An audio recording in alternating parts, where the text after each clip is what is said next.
degree. She also has a master's degree in national security affairs. She was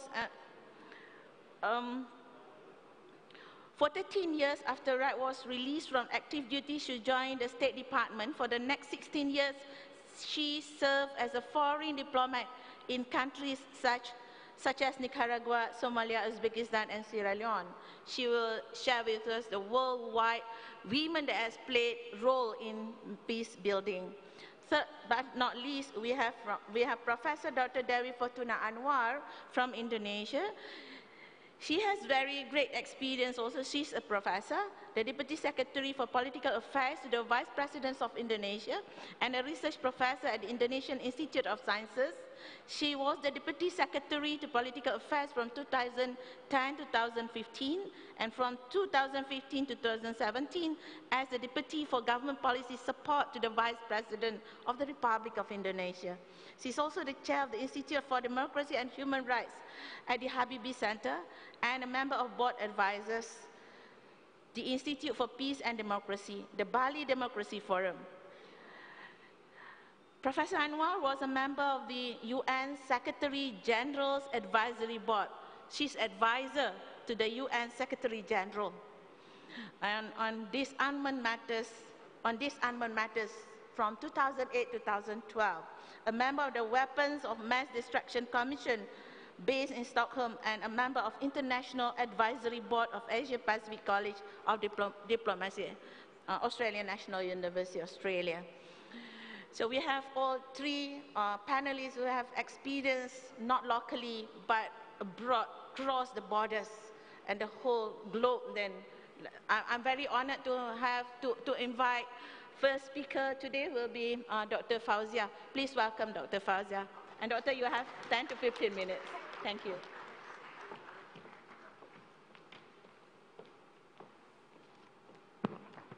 أعوذ بالله من الشيطان الرجيم بسم الله الرحمن الرحيم الحمد لله رب العالمين والصلاة والسلام على أشرف الأنبياء والمرسلين والحمد لله رب العالمين. My dear Prof. Sham and my dear colleagues and Prof. Dr. Dewi, ladies and gentlemen, Assalamu alaikum warahmatullahi wabarakatuh. We meet again. We just had a session this afternoon, and the topic today is actually women's role in peace building. And when I was given this topic, I was telling myself, slide projector. I was thinking to myself that I have actually not been in any role or in any negotiations that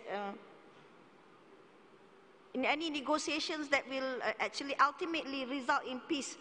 But at the local level, maybe I have been a peace negotiator before between my two bosses who are at the warring factions and so on and so forth. But in actual peace building, I have not been involved.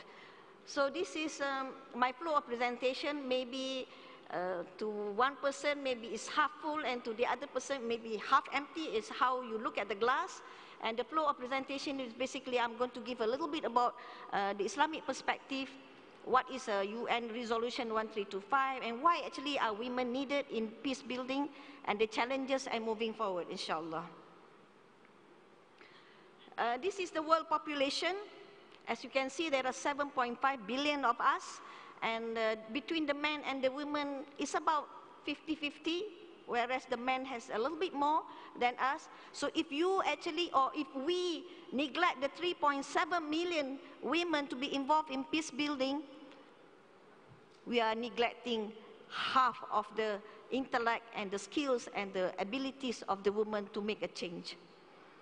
Well, I'm a medical person. I just want to share with you that we have 23 pairs of chromosomes, but the X and the Y chromosome, ni bukan feminis ya, to be proud of the X chromosome, but you see the X chromosome is so big compared to the Y. And there are about 200 genes on the X, and if a fetus is actually conceived without any X chromosome, it's a YO, that fetus is not compatible with life. But if there is no Y chromosome, The fetus is still compatible with life, it's exo, but it's a little bit demented, retarded. So the X chromosome is very important for our intelligence and brain function. And women, actually, you are a very special creature of Allah subhanahu wa ta'ala, creation of Allah subhanahu wa ta'ala. And we get recognition from Allah subhanahu wa ta'ala, recognition from the heaven. You know, in the Quran, there are many chapters on women.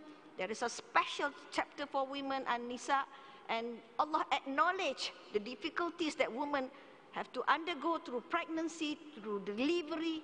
And it's a sign of greatness when there is marriage and it's forbidden to kill, and consultation, and rights to inheritance, and so on and so forth. And the status of women in Islam is basically, we have heard this in the recitation in the opening of this conference from the Surah Al-Hujurat. Basically, in the sight of Allah, the most righteous, the most honorable is actually the most righteous in the eyes of Allah. It doesn't matter whether you are a man or a woman. So manifestation of equality between men and women is also mentioned in many surah, and I can actually quote to you about Surah Al-Baqarah, At-Tawbah in verse 71, that more men and women are equally addressed by the religious ordinances regarding the practice of religion. So there is no difference actually.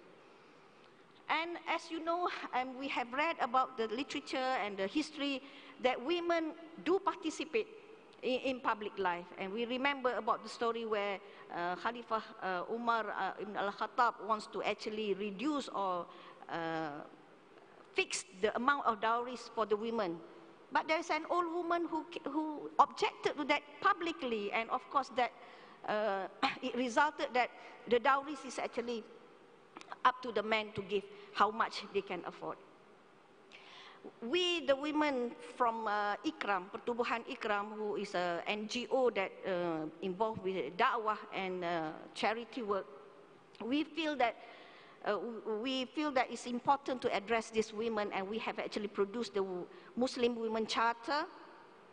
And I think I don't have to, because I'm just given 10 minutes to talk, so I'm going to cut short many things. If you want to discuss about Women's Charter, we can do that later. And I just want to bring the attention of what is happening to the women in many parts of the world today. Women are marginalized.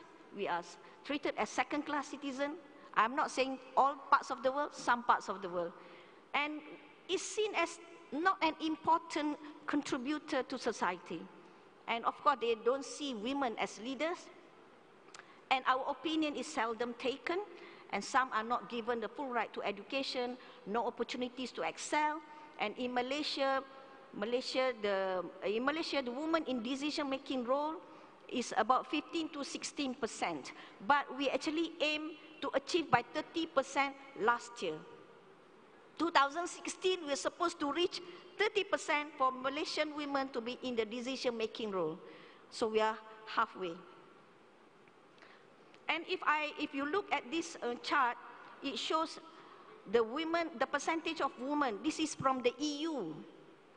Even in the very developed nations, the women in the EU also at best is in the judiciary 40% as compared to men. So that was last year's data. So in 2000, the UN made a resolution where the Security Council unanimously adopt the resolution 1325. It calls for broad participation of women in peace building and post-conflict reconstruction. So why actually women are needed in this?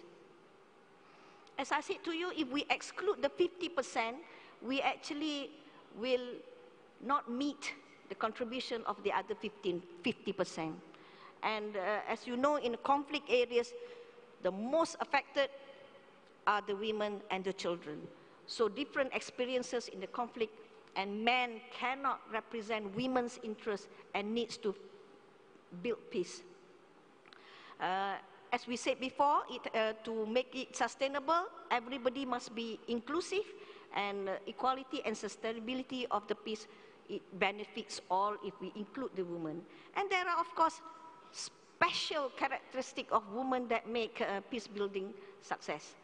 Number one is we know we are having a nurturing and compassionate, and we are more creative, more multitasking, we are neutral, and women from warring factions can actually build relationships because mothers, daughters, they find common grounds that they can work with the women on the other side of the conflict. And of course, women go for non-violent means, and our emotional strength transcends the pain and the suffering and the resilience, notably the resources and the courage that we have that transcends all this pain. I just want to reflect that in the history, in the past, the Bay'atul Aqabah, the first Bay'ah where prophets, before they migrate to Medina, there are also women involved in that. And also, I just want to make an example of women in Bosnia, in Srebrenica. We know that there are about 8,000 men and boys that were banished by the Serbians. So, like this lady who is who actually part of the mothers of Srebrenica. So what they did, she actually lost 50 of her relatives, including her son, husband, and brothers. So what they did, because they suffer a lot of this from the tragic disappearance of their boys and husbands. So what they did was they meticulously identify the remnants in the mass grave and make this grave, Potokari cemetery, give a proper burial and put a closure to the family so that they can move on in their life. Men would not have been able to actually think of doing this. Also, in a conflict, it is always the women who are actually being victimized with rapes and torture and so on. So the lady down below gather many women, because rape in the Muslim world is something that you don't talk about in public. But with the bravery of Bakira Hashik, she actually made an association of women victims of war and started to gather all these women who were being raped and counsel them and try to look after the child that is born out of the wedlock. And these people, they also could actually work with the women in Belgrade. So you see, the women can go across the conflict and try to build peace from where they have the men maybe cannot start talking, but the women will, inshallah. So these are the challenges that we faced. For a woman to be involved in public life is actually trying to find a work-life balance, and there is actually no formula for us or for any book to say this is the formula for you to find a work-life balance. It actually differs at a certain time of your life. Family may be more important at a certain time, and maybe some other things. And we have to deal with the various perception and stereotyping of the woman. And of course, there is a shortage of female roles to emulate. Moving forward, we need to actually encourage more women to take the front seat at the peace table and play more proactive roles. And we need more support in terms of human capital building, resources and training, and we need to build bridges. So what can we do now to make sure that women go up and be part of the peace building? First thing is we have to change the mindset of not just the women, but the men. Because if the men do not allow the women to go and give the opportunity, give space, the women may not have the opportunity to excel and also to give their best. And there must be a strong commitment at the highest level, at the policy level, and we have to engage rather than being judgmental. So education and training, I think they have talked in the previous session, is very important to create more role models to emulate, and also more, the society must create more opportunities for support and training that is needed for leadership. So we have to remember that the participation of women is not just about numbers or percentages, but it's about plurality, diversity, and participation and ownership of all affected. And participation of women is not a favor to women, but is essential to peace or lasting peace and security. And the strength, we don't have to measure in tanks or in drones or in F-16, but strength in people, in respect, in trust, in understanding, in tolerance, in inclusivity. And inshallah, we have to actually work for a common goal, which is global peace. So we are working together to achieve peace, as I said before in my last lecture. And I think that's about all that I had to say. Thank you. In Malaysia, we are also building bridges with the Chinese, talking about how we can work together in humanitarian aspect. Okay, Assalamualaikum warahmatullahi wabarakatuh. Thank you, Doctor. The presentation on the creation, the function, and the expectation way forward for women to be involved in peace building. I believe our next speaker will share with us, if I can say a bit together probably, as a continuance for what Dr. Fauzia was saying. What matters is not counting women, but making women's influence count. That's probably we can share, you can share with us your experience as women colonel, retired and diplomat in those countries post-conflict or other countries with have conflicts. Please welcome Ms. Anne. Thank you.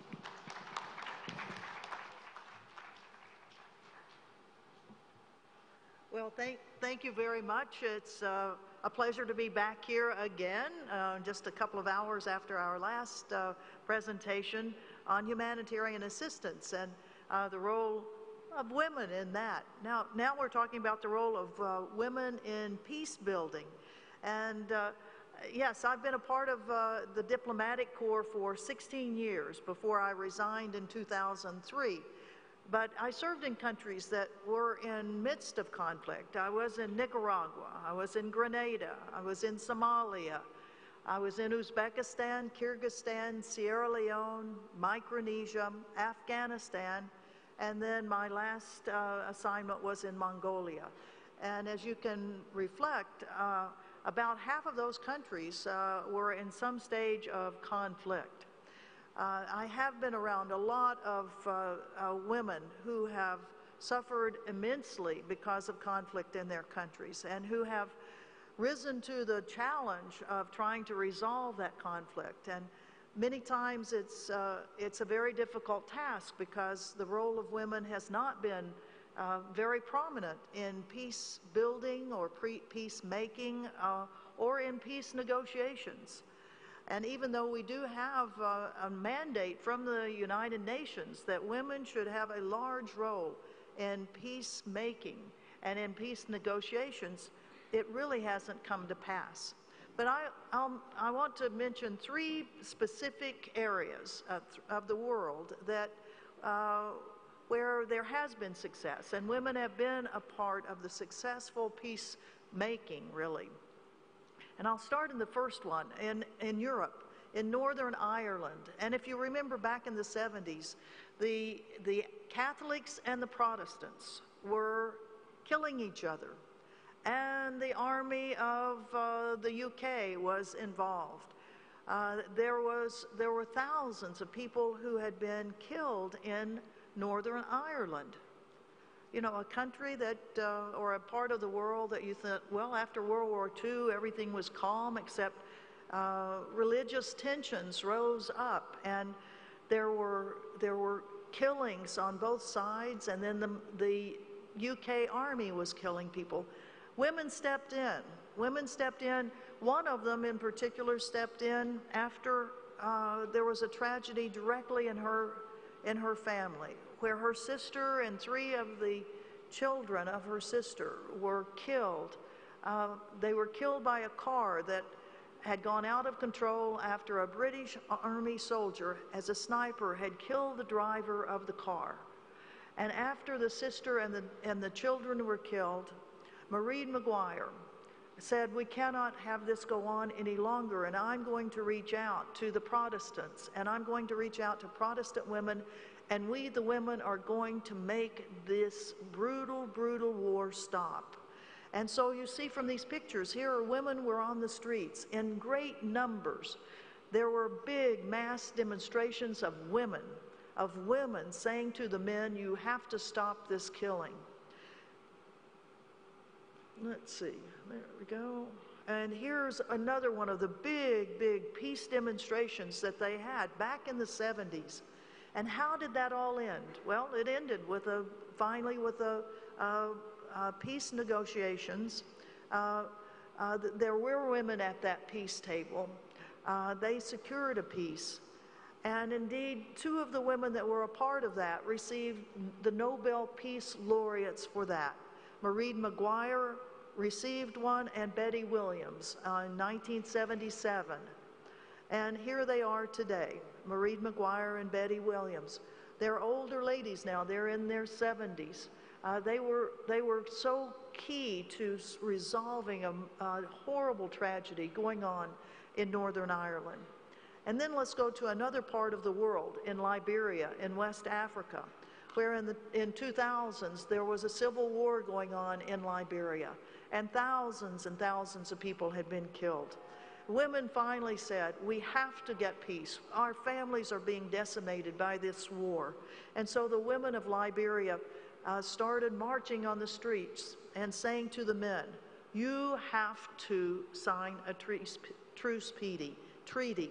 And in fact, the women started gathering, and they gathered and they kept the men who were at the peace table that were doing the negotiations. They themselves put a cordon around the building where the peace negotiations were going on to say, we will not let you men out until you sign a peace treaty.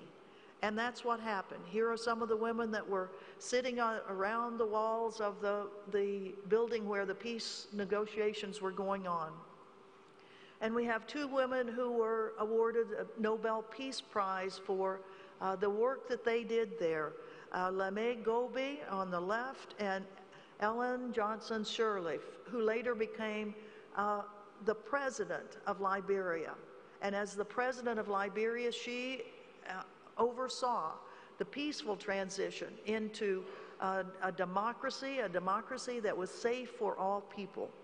And then going to another part of the world where the crisis is going on right now on the Korean Peninsula. And today, the President of the United States has said that he is now identifying North Korea as a state sponsor of terrorism, saying to essentially the world that the United States is not really ready to negotiate at all to resolve the crisis in the Korean Peninsula. And yet, hundreds of thousands, millions of us in the United States do not agree with this strategy of the Trump administration of ramping up the tensions between North Korea and the West, and particularly the United States.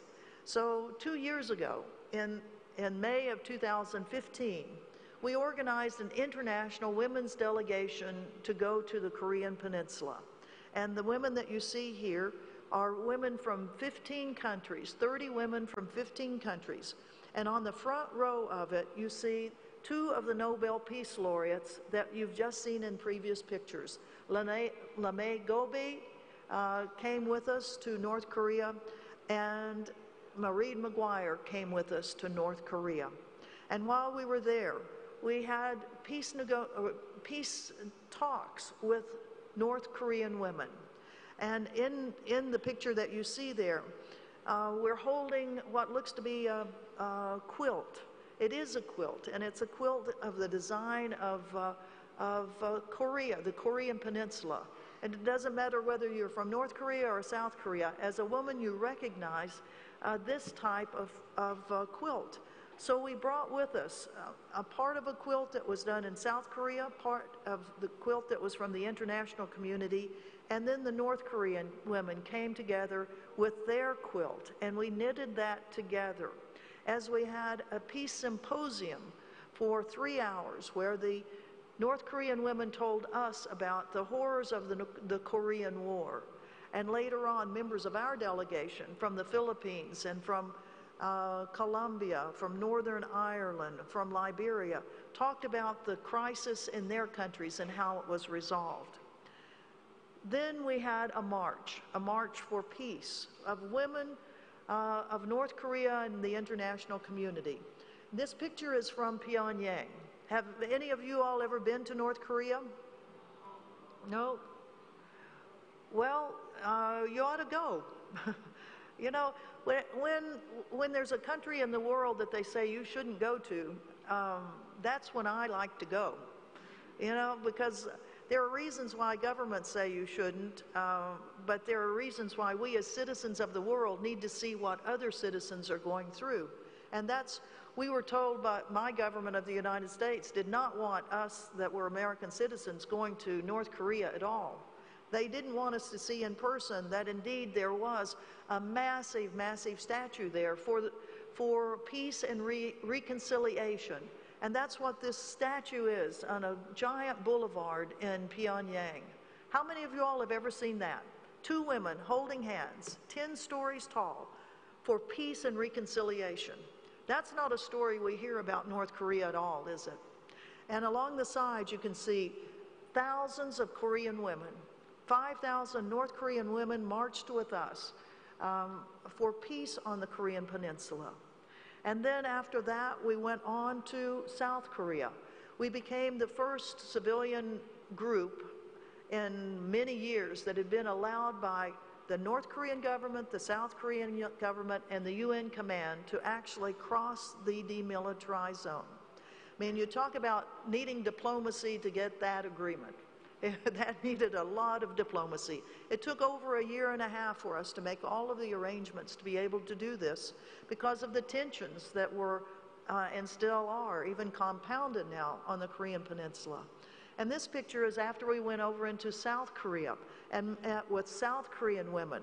And they had at a march that we had there, they had created the symbol of this important opportunity for the international women to meet with both women of North Korea and South Korea and bring messages to both of them.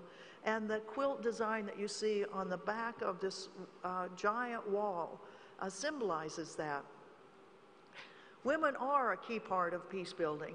And as Dr. Fazia said, the United Nations in 2000 recognized that by the UN Resolution 1325 that said that women must be a part of peace building and peacemaking and peacekeeping. However, just because the UN says every country ought to abide by that, it doesn't make it true. And we have seen that there still is a low number of women who are ever a part of peace negotiations, either as a negotiator, a mediator, or a witness. So we must change that. This, you can't read this, but I wanted to put it on there because it shows the numbers of types of conflicts that have happened in the last 20 years. And in the tiny little letters or numbers over to the side, it shows how many women have been a part, either as a signatory to a peace treaty, have been a mediator in peace negotiations, or have been witnesses, or have been part of a team. And these numbers are very, very low. These are the things that we need to keep pushing, that women are a part. Women have to be a part of the peace. Women are the part of the family, the peaceful part of that family, and we need to be at that table to negotiate peace. So where should our voices be heard on these issues? Where should we be focusing? Where should we try to get involved in resolving issues? Certainly, I mean, right here in Southeast Asia, we have the issue of the Rohingya that need the focus of women of Southeast Asia and the world. We need to have the focus of women on Yemen and the terrible situation there, and Syria and Iraq and Afghanistan. We need all of you, women and men, but all of you to focus as much as you can in your very busy lives on how you might make a difference in resolving the issues that women around the world are facing. There are some resources that will help you in understanding what is going on in the world and how important it is for women to be involved. 2 UN agencies have written extremely interesting reports about women in peace negotiations that are the ones that are identifying how low the numbers are. One of the organizations, the UN Development Fund for Women, UNIFEM, and then the UN entity for gender equality and empowerment of women. So if you just Google these, you will find some very extensive reports that will help you further understand the value and the importance of women in peace building. Thank you.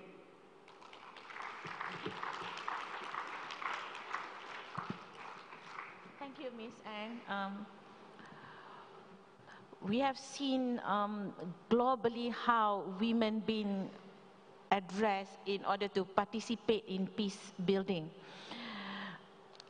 The presence of women, when I do a little study before coming here, we see that there's a significant, the study shows that the presence of women has significantly improved the influence on negotiation outcomes exercised by all parties. And the United Nations has came out with 7 plans of action, and parts of it have been mentioned by Ms. Anne just now. 7 action plans for women to participate in peace building. Probably we can listen to Professor Anwar more on this, and please share with us your experience, especially when you are with the United Nations. Thank you very much. Please welcome Professor Anwar.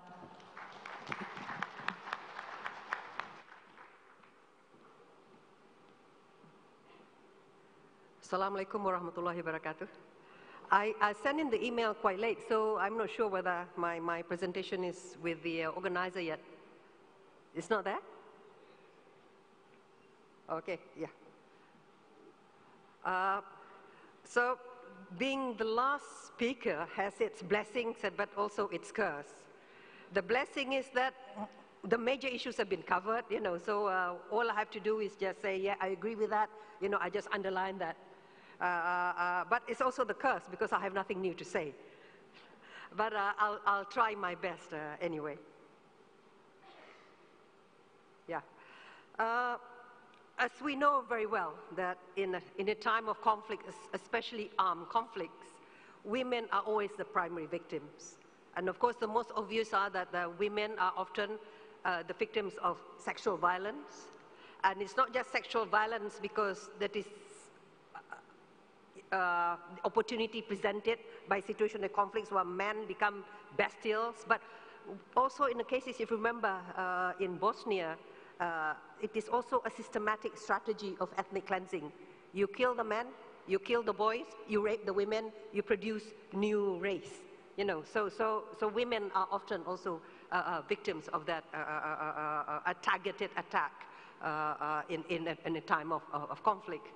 But at the same time, women, even if they are not physically abused, women are also victims when their husbands, when the fathers, when the sons have to leave, have to flee the countries, the cities and the towns, and they have to flee to the jungles to take up arms, who are left at home to look after the children.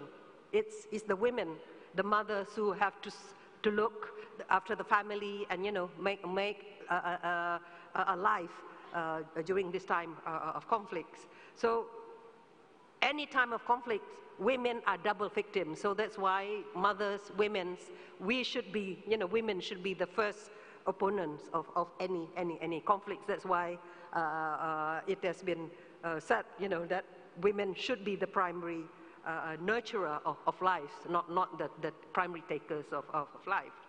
And as Colonel Wright has mentioned, despite the fact, Ibu, that we are more than 50% of the world populations, and that by nature women should be opposed to violence and therefore be engaged in peace buildings. The fact of the matter is that, of course, women have very much been marginalized in formal peace processes.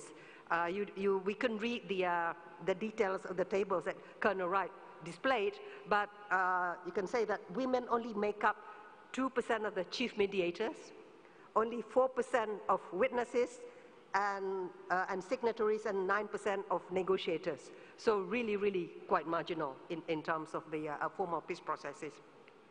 Now, it has also been found, according to research, that nearly half of the conflict resolutions that's been signed since 1990s failed within 5 years.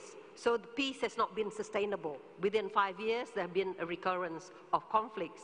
And why a lot of peace settlements failed is because there's something faulty in the designs. One of them is it's not inclusive enough, and the fact that the women issues, the women's concerns have not been embedded in the peace process could be one of the factors that led to the failure in peace settlements in the long term. Now, both the speakers, of course, you know, this is really the landmark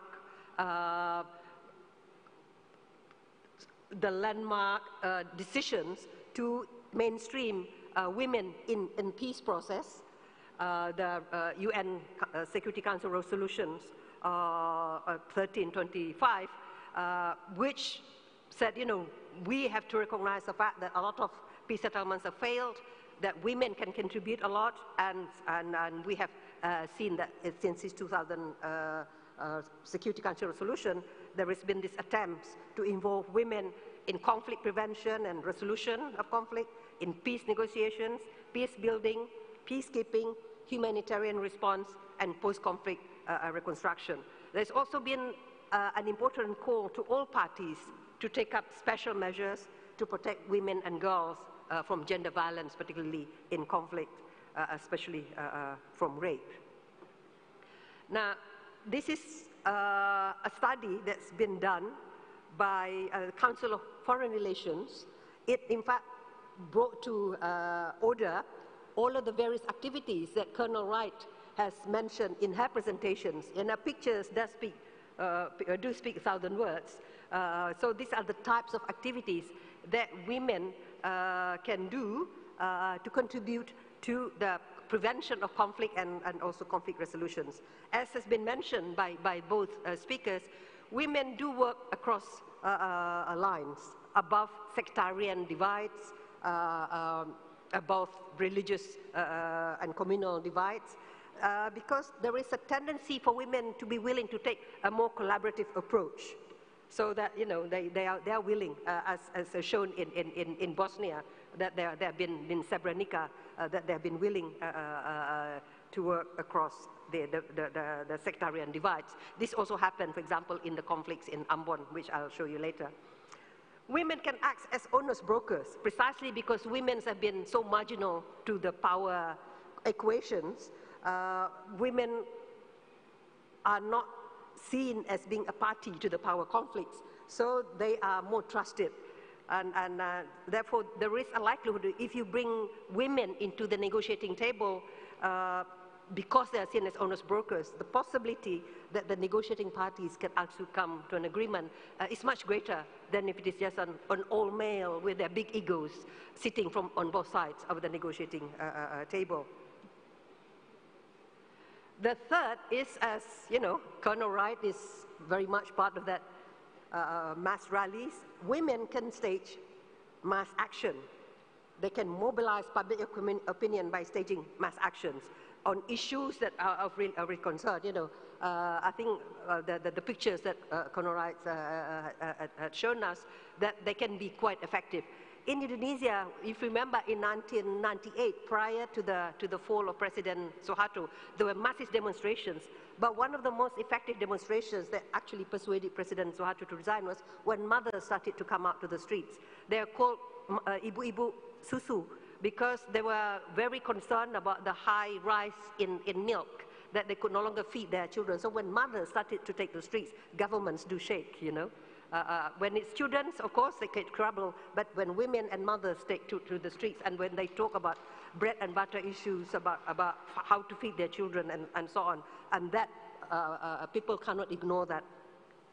At the same time, women can access critical information which are not necessarily available to men, because women are active in various social networks, they are active in communities and so on, so they can bring in new information that can inform the negotiating position and areas of agreement.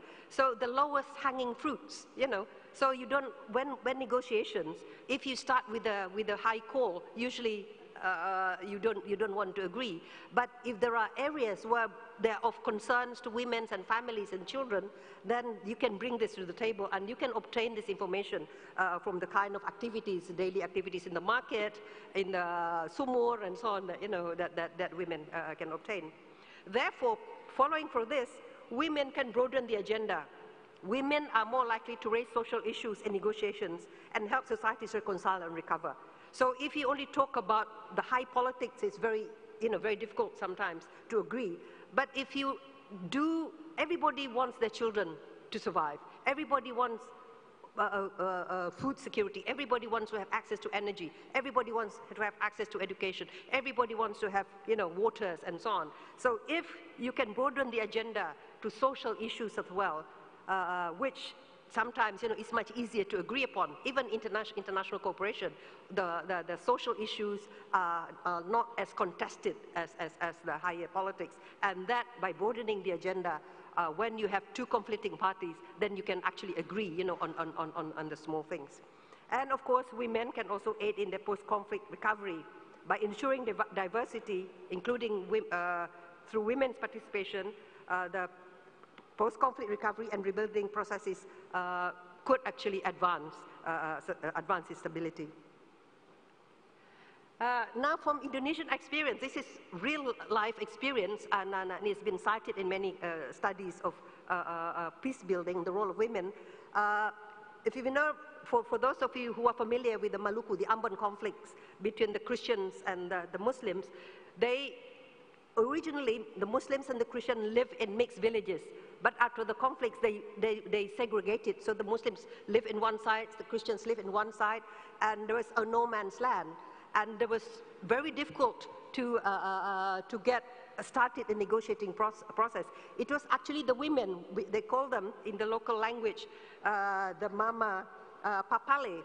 They were the traditional market sellers. Both the Christian women and the Muslim women went to the no man's land in between, and they started selling their vegetables, their produce, and so on. They created a common space, and in fact, that was the first starting point for a peace negotiation between the warring communities. And in Aceh, the women have been victim from both the Free Aceh movement fighters and from the Indonesian military. Sexual violence is very rampant, and the women activists had played a very important role in giving assistance, in protecting the women, and also in continuing to voice the need to achieve peace. Unfortunately, do not us be too comfortable in saying that women are only involved in peace. Because lately, this has become a major concern for us, that women and radical movement. Recently, we have read about news of women being recruited by ISIS and marrying ISIS fighters. And so we have been alerted to the danger that women are being used as targets of radical and terrorist movements. I can tell you that a recent reports of, there's a lot of Indonesian female migrant workers overseas, including in Hong Kong, and a recent report shocked us that a few of them have been involved in radical movements and married to ISIS fighters. And even more shocking, a middle-class family in Batam, the father is a bank manager in Batam, with a wife and daughter, and suddenly they disappeared. They couldn't find them, and they ended up in Syria. And it turned out it was the mother and daughter who persuaded, and then uncles and so on joined in. It was the women who have been targeted. Don't also remember also the women as suicide bombers in the Sri Lankan experience in Tamil Elam. The roles of mothers and wives in radicalizing their children and wider family members, cases in Indonesia and the Philippines, to support extremist ideology. In Marawi, apparently it's the mother of the militant leaders who was the treasurer. And it was when she was captured that the money flow stopped. That was also one of the factors. And by the way, the wife is an Indonesian.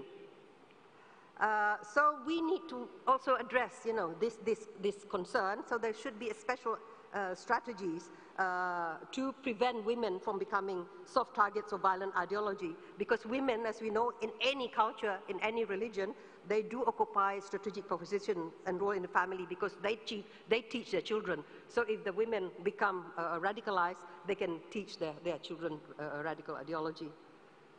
So we need to have a serious policy of gender mainstreaming of peace and security as a priority agenda. At the national level, there is a real need to improve national capacity to prevent conflicts by developing early warning systems and also to resolve conflicts peacefully and involving women. So we already have a program, SDGs and so on, of gender mainstreaming for women, but also make sure that it's gender mainstreaming for women involvement in the early warning system and also in conflict resolution.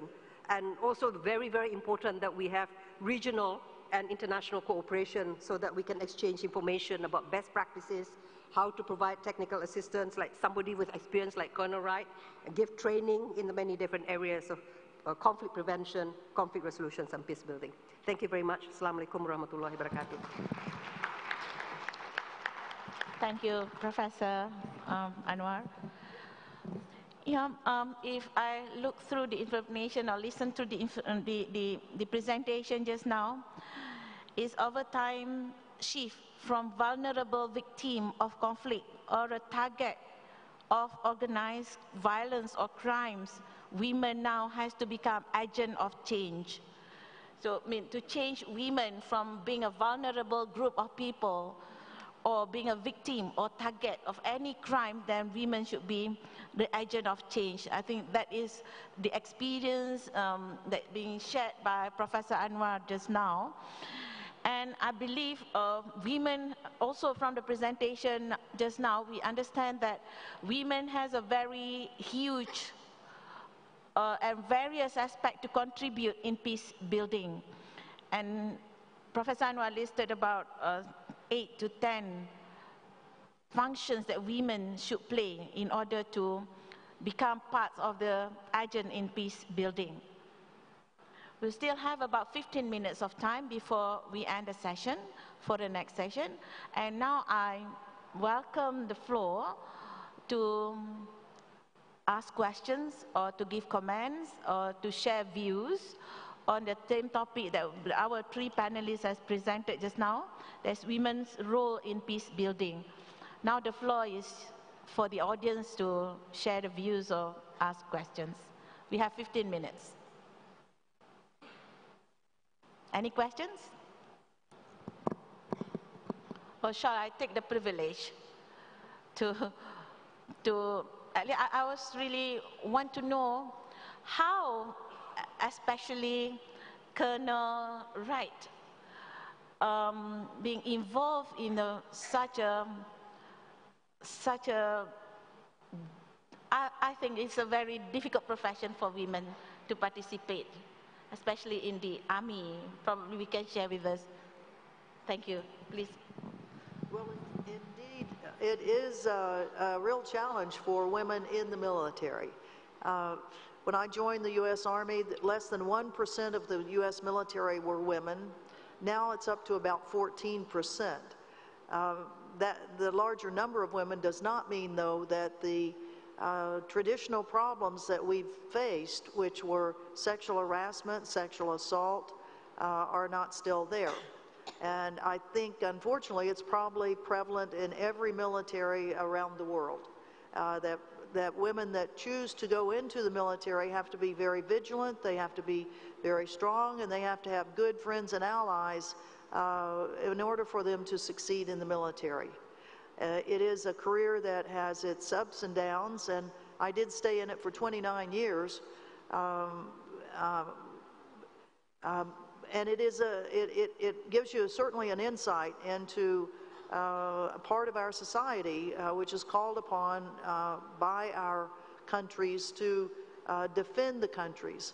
For my country, calls upon them to go out and kill other people in other countries, not necessarily, in my opinion, defending the United States. Thank you for sharing with us the experience and probably what you see in the women in military. Do we have questions from the floor? Yes, please.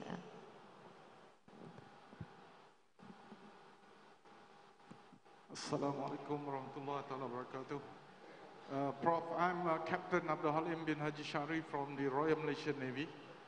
As you know, right now we have women in our peace mission in Lebanon.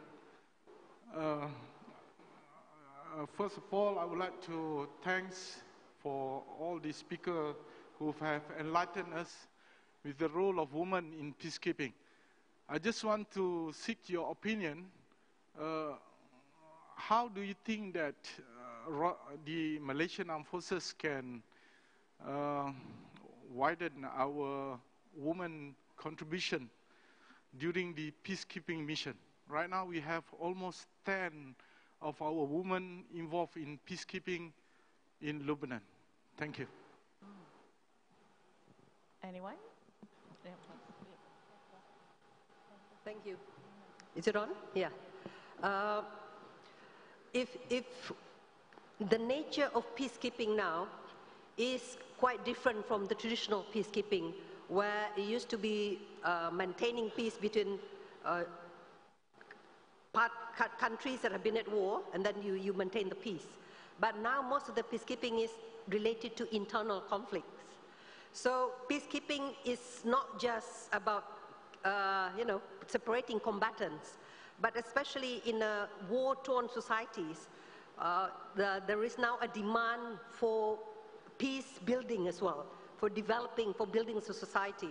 So the UN mission is now what is called hybrid. So it's not just the military aspects of it, but also the civilian aspects. The rule of establishing law and order, or getting the the basic facilities active again, and developing governance. Now here, in fact, women's role, we have read, for example, in the case of Liberia, in many places, where it's not the military, sir, but the police. There have been cases where when they go into an areas where there are very, very troubled youth, gang warfare and so on, sometimes it is actually more effective if you send women police. We don't have them yet from Malaysia or from Indonesia in large numbers. But apparently, if you send women to that areas, they are able to use their more maternal, motherly touch to talk to those troubled youth. So this is quite an important function that they can develop. I don't think we are developing them in sufficient number yet. So think in the future, not just sending people from the military, but more from the police, but also from civilian sectors, because more and more the demand is not simply just ending the conflicts, but how to build sustainable peace. And as you read from the statistics, more than 50% of peace agreements failed. So sustaining the peace has to become the focus, and this is about building societies. Therefore, more people actually who are experienced in public affairs need to be engaged in peacekeeping as well. And I think that this is where UN is heading now. We in ASEAN, one of the ideas that we have been trying to do, and I personally, that Indonesia sends around, aims to become top 10 contributing countries. Malaysia is sending a great number. The Philippines is sending a great number. Malaysia is sending great numbers. Besides the individual country flag, we should also have an ASEAN flag. So that when put together, the contribution from ASEAN countries are quite significant. And we can share logistics, we can share, various responsibilities, so that our role would be much more significant, as well as flying the ASEAN flag besides the national flag. And I think broaden the agenda, including getting more the women, especially when dealing with women in conflict areas. They would be more comfortable talking to the women than talking to men. Thank you, Prof.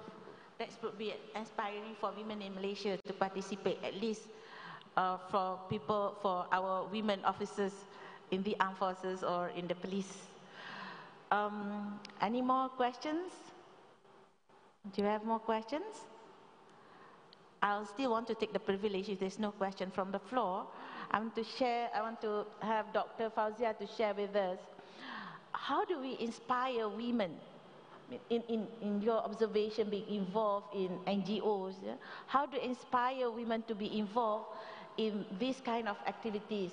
It's not a mere activities as mother and child relationship, but it's about the nation, safety to the world, security of the world. How do we inspire women to be involved in this kind of activities? Well, first of all, women must realize that they have a great potential to act and try to bring peace in peace building in conflict areas. When you asked me, when we talked just now about going to mission in difficult or conflict areas, when I went to places like that, it is actually the woman who will realize that there are women right at the end of the lines waiting for their food or waiting for their share of the thing. So, and there are also things that men maybe overlook, like breastfeeding tents, special breastfeeding tents, instead of giving them the formula bottles, because you know in conflict areas, in refugee camps, you do not get fresh water, you do not have electricity to boil your water, you do not wash your bottles properly, so the children may get diarrhea and they can die from dehydration. So these sort of points are actually, only women can actually know that some women, maybe especially Muslim women, will not dare to bear themselves to breastfeed. They need a special area, covered area. Those are the things that we as women, when we go to mission areas, to conflict areas, we will actually see this. I think not every phase of women, because for me, when I start involved in the humanitarian actions or going for missions, is actually when my family is already quite big. I mean, my children are all independent and they don't really need me. So not all women can go, depending on your reproductive stage and priorities at the time. As I said, you also said that peace building is just not in conflict areas, but peace building is actually a big area that we actually all can contribute.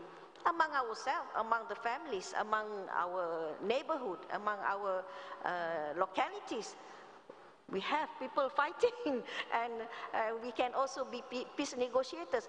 But I think one of the most important things that women can do is actually, we are mothers, we nurture our young generation to become, to have a very big heart and to be humane, to make sure that we teach them to be not aggressive and not judgmental, so that a more peaceful society can happen. But I don't know, those are very difficult things to actually implement, unless, like what you say, some are being radicalized by the mothers themselves. The point is, women are the agent of peace, beginning as individual, goes to the family, society, and later on to the nation, and of course the contribution to the world or to the globe. So of course, as Dr. Fauzia has explained, peace building is a very wide area. It comes from the security, development, peacekeeping, peacemaking, economic reforms, or economic recovery, judicial reforms, transitional justice, disarmament and demobilization and reintegration, DDR. So it's a very huge area, it's various aspects that women can contribute. And our panelists today contributes in their specializations, and we have 3 different specializations. Since we still have time, can I give to all panelists 2 minutes to wrap up the discussion? Please, can we start with, who wants to start first? Or want to add? Yes, Dr. Fauzia, please, 2 minutes. I may not have 2 minutes, but I think all of us must try our very best to contribute to peace building in wherever we are, because without peace we cannot develop into further, we cannot excel in our whatever field that we are doing. And for men, I think you must also, I appeal to you, because in my organization, Humanitarian Care Malaysia, we are very fortunate to have a chairman who is a male, but who has given us 100% opportunities to excel and to do whatever we want. He's giving us the full support. So I'm calling for the Muslim men especially to give as much opportunity, as much chance, as much space for the women to excel to their best, to the maximum, so that they can actually be agent of change and make changes in our global world, inshallah. Assalamualaikum warahmatullahi wabarakatuh. Waalaikumsalam warahmatullah. Thank you, Doctor. Let's Colonel Enright, please. Well, I would say that we all should be watching the newspapers and the news about what's going on in the world. And when you see that there are negotiations going on someplace in the world on some issue, watch and see who's actually doing it. And if you don't see a woman's name in the listing of those that are actually participating, write your newspaper and say, why, do you know why women aren't involved? Call up international organizations. You know, I'll just mention one thing. And about 3 years ago, when there were negotiations on Syria that were going on in Geneva, we knew that there were no women that were a part of these negotiations. So international women flew some Syrian women that were chosen among the various groups of Syrian women. We flew them to Geneva and went to the UN headquarters to say, here are Syrian women, and they should be a part of this peace process. Well, the doors slammed shut on us. And then they went to Montrose, the city where they were actually having the big negotiations. And we had demonstrations out in front of the UN facility where this was going on.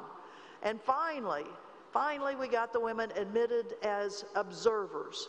That was as far as we could get. But if we hadn't done that, if we hadn't taken that proactive step, there would not even have been a woman observing the negotiations that were sponsored by the UN. So we have to take a step forward on this. We kind of have to push the systems in order to get women where they have to be, where they must be, in order that women's issues are represented in all of the peace negotiations. Thank you. I agree with both of my fellow panelists about, we need to push for the space out there.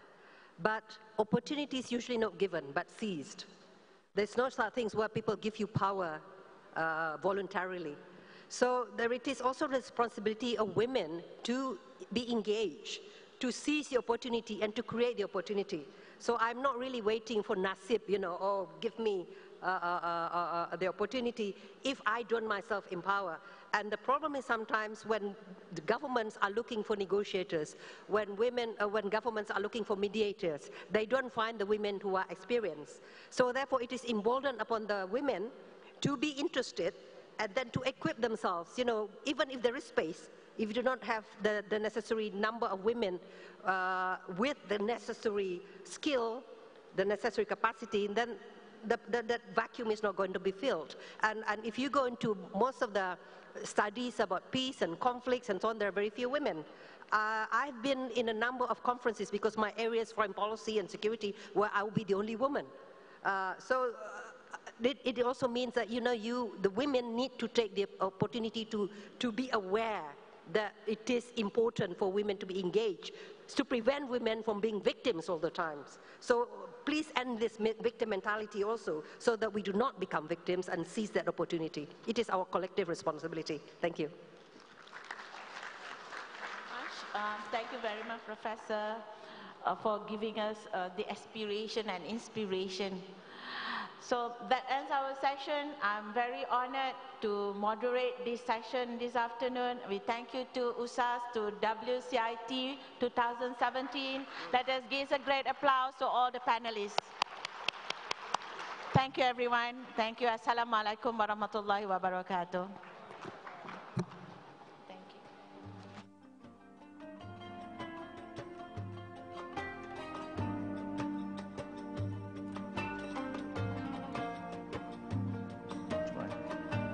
Testing. Thank you.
and then we will open the floor so that you can take ownership of this session.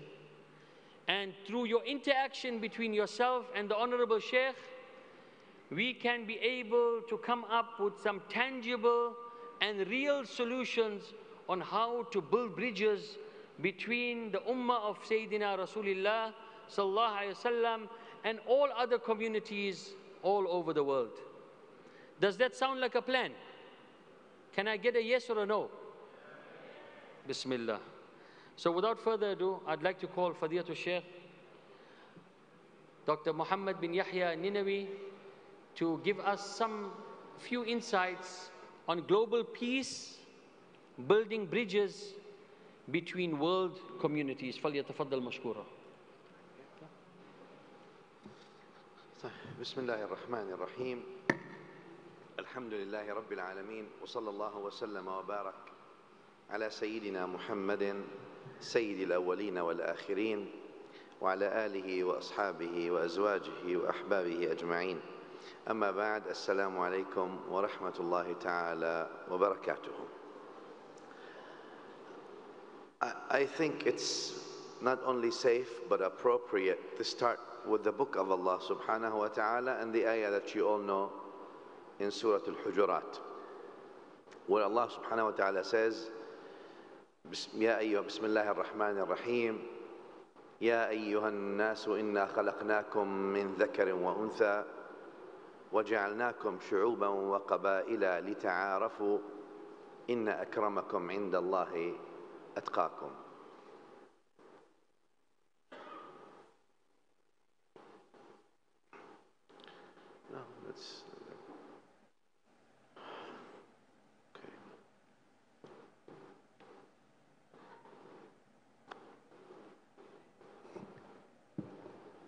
We take this opportunity to welcome our guest of honor in this beautiful session. This satellite session has now immediately been converted into a distinguished session because we have in our presence the Honorable Deputy Prime Minister of Malaysia, Yab Datu Sayyidi Raja Dr. Zaid Hamidi, as well as Yab Datu Sayyidi Raja Dr. Zamri Abdul Qadir. Can we have a round of applause, please?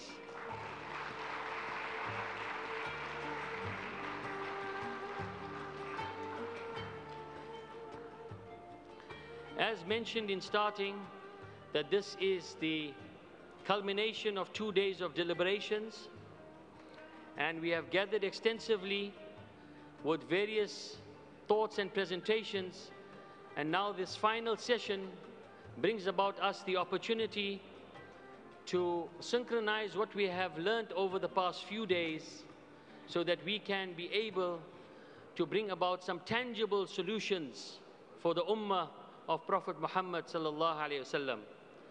So just before the honorable distinguished guests entered, I was wearing my red fez. And in South African style, we like to get involved in the trenches, so we've put up our contractors' hats so that we can start building bridges physically between the Muslim Ummah and the world communities out there. We have come through 325 years of Islam since the arrival of Sheikh Yusuf Makassar in the wonderful Cape of Good Hope, and we went through the challenges of slavery, colonialism, oppression, as well as apartheid. And we as a Muslim community are very honored to be part of this World Conference of Islamic Civilization and thought to be able to contribute from the bottom tip of Africa to the Ummah at large. As we have mentioned earlier, we have very fortunate to have in our presence Dr. Sheikh Muhammad bin Yahya Ninawi, who has been working tirelessly around the world with the various Medina institutes, establishing hope, growth, and opportunity amongst young people to be able to be recipients of education that's filled with love and compassion that leads to illumination. Specifically, his ability to bring about young people to take the task and the work forward in providing solutions for the Ummah. We are very, very fortunate to have amongst the distinguished guests here tonight, those people that are the decision makers that can provide solutions and tangible results for the Ummah at large. Without further ado, in this distinguished session of global peace, building bridges with world communities, it gives me great honor to call upon Fadilatul Sheikh Dr. Muhammad bin Yahya al-Ninawi to continue with this presentation. And thereafter, as we have mentioned, we will open the floor for discussion and Q&A so that we can give you an opportunity to give your input from your experiences over the past 2 days so that we can collectively as a Ummah provide tangible solutions going forward. فَلْيَتَفَضَّلْ مَشْكُورًا. بسم الله الرحمن الرحيم الحمد لله رب العالمين وصلى الله على سيدنا محمد وعلى آله وصحبه أجمعين. His Excellency the Deputy Prime Minister Mr. Zayed Hamidi, His Excellency the Right Honorable Dr. Zamri Abdul Qadir, ladies and gentlemen, Assalamu alaikum wa rahmatullahi ta'ala wa barakatuh. I think it's very appropriate, like I said, to start with Surah Al-Hujurat, where Allah subhanahu wa ta'ala says, Ya ayyuha an-nasu inna khalaqnakum min dhakarin wa untha wa ja'alnakum shu'uban wa qabaila lita'arafu. O humankind, we've created you into males and females and made you into tribes and nations, and the secret word here is lita'arafu, which means to get to know each other, to build bridges with each other. Lita'arafu rather than litaqatalu, rather than to fight each other, litakhasamu, to have conflicts with each other. So I think this ayah really puts the platform for the whole subject of building bridges as far as peace with world communities. But in order for us to understand that, I think it's very important to understand the violence issue. And violence, again, is as old as humanity itself and is recounted in various mythologies and legends for all of us and all Abrahamic faith systems. The story of Adam and Eve, as told in the 3 Abrahamic faith systems, Cain, the older brother of the older child of Adam, killed his younger brother, Abel, out of a motive involving religious or a devotional practice. Namely, God did not accept Cain's sacrifice. On a good note, obviously, hopefully we'll try to talk about that, because that's not the only left child of Adam. Today there is a real lack of sophistication or objectivity, in a sense, on both sides of the argument when it comes to discussing the role of religion and violence in the world.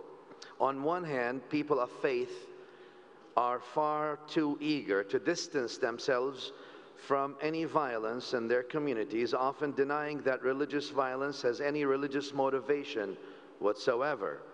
This is true in most people of faith, including Muslims, but not limited to them, who often glibly dismiss those who commit acts of violence in the name of their religion as not really religious. On the other hand, critics of religion and religious extremists, both. So I'm speaking about Islamophobes on one side and also religious extremists. They're very united in this. They both tend to exhibit an inability to understand religion outside of their own narrative of it. Religious extremists have their own narrative of religion. So do Islamophobes. And in this case, both of them have the very same narrative. They both scour scriptures and religious texts and books for bits of texts that can be taken out of context to prove intolerance, hate, and violence. And we all know there is a golden rule in academia. A text out of context is a pretext. A text out of context is a pretext. Oftentimes, the abiding nature of the scripture, whether it's the Quran, the Bible, the Old Testament, rests in its truth claims but similarly also its malleability. And that means the ability to accommodate the various needs a worshiper requires. The very same Bible, or the Injil, the Torah, that commands the Jews to, and I quote, to love your neighbor as yourself, end quote, in Leviticus 19:18, also exhorts them to, open quote, kill every man and woman, child and infant, ox and sheep, camel and donkey, end quote, who worship any other god, as in 1 Samuel 15:3. The same Jesus Christ who told his disciples to, quote, turn the other cheek, end quote, as in Matthew 5:39, also told them that he has, quote, not come, he has not come to bring peace, but, and that's quote, obviously, has not come to bring peace, but the sword, end quote, as in Matthew 10:34, and that, quote, he who does not have a sword should sell his cloak and buy one, end quote, as in Luke 22:36. The same Quran that warns believers, quote, if you kill one person, it is as though you have killed all of humanity, end quote, as in 5:32, also commands them to, open quote, kill the idolaters wherever you find them, end quote, as in 9:5. How a worshiper treats these seemingly conflicting commandments, at least on a superficial level, depends on the interpretation. If you're a violent misogynist, you'll always find plenty in your scriptures to justify your beliefs. If you're a peaceful, democratic feminist, you will also find justification in the scripture for your point of view. Religion has often been painted as the cause for all major violence and wars throughout history. In fact, as I always say, the causes of conflicts are usually three things: greed, envy, and ambition. But in an attempt to sanitize these self-serving emotions, we always cloak them in religious rhetoric. That's the best way to mobilize the masses. Though not a new phenomenon to humanity, there has been much flagrant abuse of religion in recent years. Violent extremists have used their faith to justify atrocities that violate its most sacred values. I think one of the chief tasks of our time as a community of faithful and as global citizens in this world must surely be to build a global community in which all people can live together in mutual respect. Yet religion, which should be making a major contribution, is seen as part of the problem rather than a solution. All faith systems insist that rahmah, or unconditional compassion, rather than mercy, and those of you who have been with me, you know I see that translating rahmah as mercy is erroneous, because rahmah stems from rahim, and rahim means the mother's womb. And the womb of the mother does not just give you mercy, but it gives you love before it gives you mercy. It nurtures you before it gives you mercy. It gives you kindness, protection, and mercy. But anyway, then obviously they all insist that compassion, or unconditional compassion, is the test of true faithfulness or true faith, and that it connects us to the Creator of all, obviously. Each faith system has formulated their own version to achieve that. Islam's central theme is unconditional compassion. In the name of Allah, Ar-Rahman, Ar-Rahim, the unconditionally compassionate, the unconditionally compassionate. Allah Ta'ala calls His Prophet sallallahu alayhi wa sallam Ra'ufun Rahim, also the unconditionally compassionate. And Allah Ta'ala calls the book, the Quran, as a book of compassion when He said, وَنُنَزِّلُ مِنَ الْقُرْآنِ مَا هُوَ شِفَاءٌ وَحِكْمَةٌ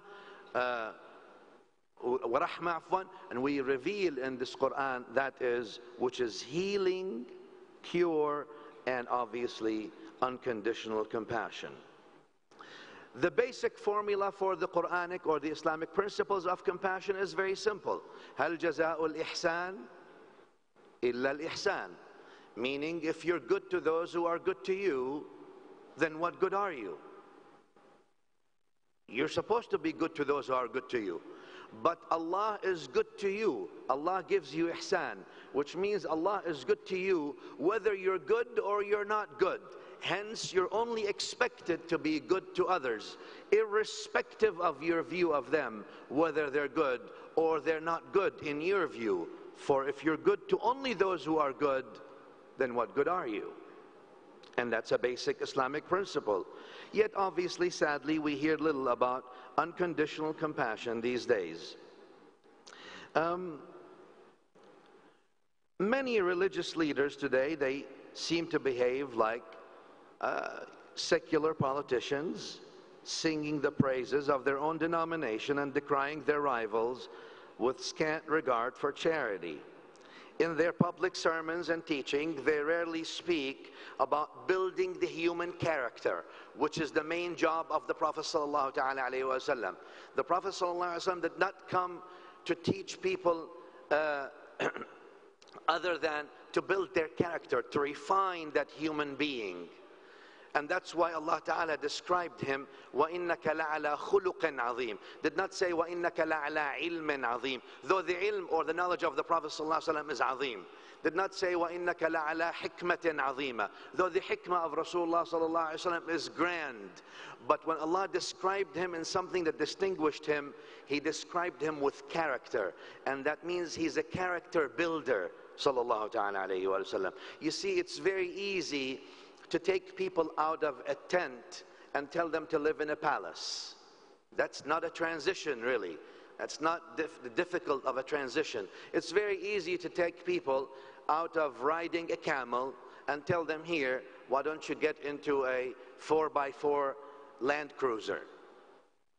That's also not a big transition. Well, I always say that they're both 4x4. The camel is 4x4, and the Land Cruiser is 4x4 too. But there's a difference. The camel does not really does anything bad to the environment. So the first 4x4 is much better in that sense. But that's not a big transition to get someone to move from a camel to a car. The big transition is not there. The big transition is to get that human being who was locked in violent thinking or in a selfish thinking to the point where he understands you will not be a believer until you love for your fellow brother in humanity what you love for your own self, as the hadith of Abu Hurairah radiyallahu anhu in Sahih al-Bukhari. You will not be a believer until you love for your fellow human brother what you love for yourself. I think that's the transition that the Prophet sallallahu ta'ala alayhi wa sallam was able to bring about. And that's a difficult transition, to do tarbiyah of the public. Anyway, so today, instead of in public sermons and in teachings, we focus on character building of the nation, character building of people.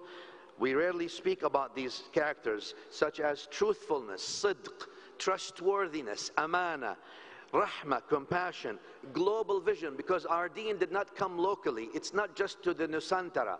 Though the Nusantara has been the face and the roots of Islam here for hundreds of years. But Allah Ta'ala sent the Prophet Sallallahu Ta'ala Alayhi Wasallam what? وَمَا أَرْسَلْنَاكَ إِلَّا رَحْمَةً لِلْعَالَمِينَ. It's a universal message. It's a universal unconditional love and compassion and knowledge, etc., etc. Instead, we focus now in what we do with religion on secondary matters and own interpretations or abstruse doctrinal formulations, implying that correct stance on these issues rather than the central issues of faith is the criterion of true faith. I think it's very hard to think of a time when the compassionate voice of religion has been so sorely needed. Our world today is dangerously polarized, and the world is changing in a more rapid way than ever before. There is a worrying imbalance of power and wealth, and as a result, a growing rage, malaise, alienation, and humiliation that has erupted in terrorist atrocities that endanger us all. We are today in the world engaged in wars that we seem unable to either end or win. And once they have obviously been, once they linger for a long time, they just become now a natural phenomenon of things. I think the talk about a clash of civilization, such as the talk that was, that was brought by Samuel P. Huntington, and the talk that was brought by Francis Fukuyama, The End of History, I think we have a chance now to say that there should not be necessarily a clash of civilization, but actually there should be a building of a civilization of love and understanding with everyone else. If I want to focus on, or we say, all right, so what's the solution to build such bridges? The answer is 3 words: education, education, and education. And I think it's very important to invest in education. I always say, there's an old thing that people say, if you think education is expensive, try ignorance. It's much more expensive. All right. I think our response to building bridges can be through 4 different axes. The first axis is promoting shared values. We all have lots of shared values. As a society, we must defend our shared values and non-negotiable values: respect for the law, for the rule of law, equality, respect for others, responsibility towards others. And what I'm saying here is, obviously, broaden the provision of citizenship education in society. If we don't broaden the provision of citizenship education, whether it's in secondary schools, whether it's in normal schools, in madrasas, in colleges, in university, so that everyone's interest is there, I think then we fail to build that cohesive community. I'm not saying that everyone needs to be in conformity. I don't believe that unity means conformity, but I do believe that we need to broaden the provision of citizenship education in that sense. Ensuring, obviously, also the most effective use of the educational system in promoting faith understanding and other common understandings. The other axis that I would like to say before, obviously, we move on to Q&As is supporting local solutions. Like I said, I don't think that unity means conformity. We can all be united without having to conform to each other entirely. And that's why it's very important to support local solutions. What the Nusantara may need or may want to have is different than what we, for example, may have in the United States of America. Or it's different than a European solution or an African solution. And with that, I think it's very important to provide a safe place for an open debate about the issues that matter to communities. And the third thing is building local civic capacity and leadership, empowering mosques, religious organizations, and preachers who display proactive leadership, identifying the issues that are troublesome nowadays. I think the role of civil society is very important in workshops. For example, participants in such workshops reiterating the critical role of civil society and the importance of empowering them, etc., etc. And the last axis is strengthening the role of faith institutions and leaders, where the religion now takes back its role on a grassroots level to build an ummah, to build a nation that cares. And the ummah here is not just the ummah that believe in La ilaha illallah Muhammadun Rasulullah sallallahu alaihi wasallam. As you all know, theologically, the Prophet sallallahu alaihi wasallam is the final messenger. And that means everyone in the world is his ummah, whether they believe in him or they don't believe in him. And that's why the scholars said that those who believed in him are the ummah of ijaba. Ijaba means they answered his call. And those who don't believe in him are the ummah of da'wah. It means they're still his ummah, and they're the ummah of da'wah. So working then, strengthening the role of faith institutions and leaders so that we can have an ummah that's vibrant and that's working together towards a better world. I think the Prophet ﷺ came to this world with a wish for a better world, and I think this is our call and our calling. Thank you so much for listening, and I think I'll yield to the... Jazakumullah. Can we have a wonderful round of applause, please?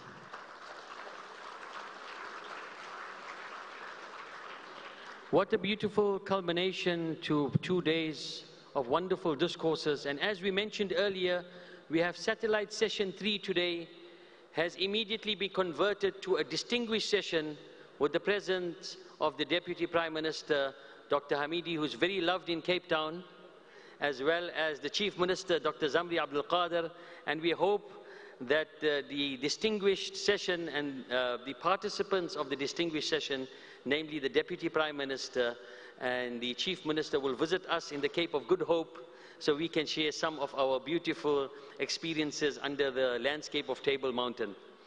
So essentially we are now in the time of question and answer, and specifically, usually these sessions have a moderator. The moderator is one who looks after the session and makes sure everything goes to plan. But because this moderator has now put on his foreman cap, I'm now a foreman and not a moderator in terms of contractor's cap.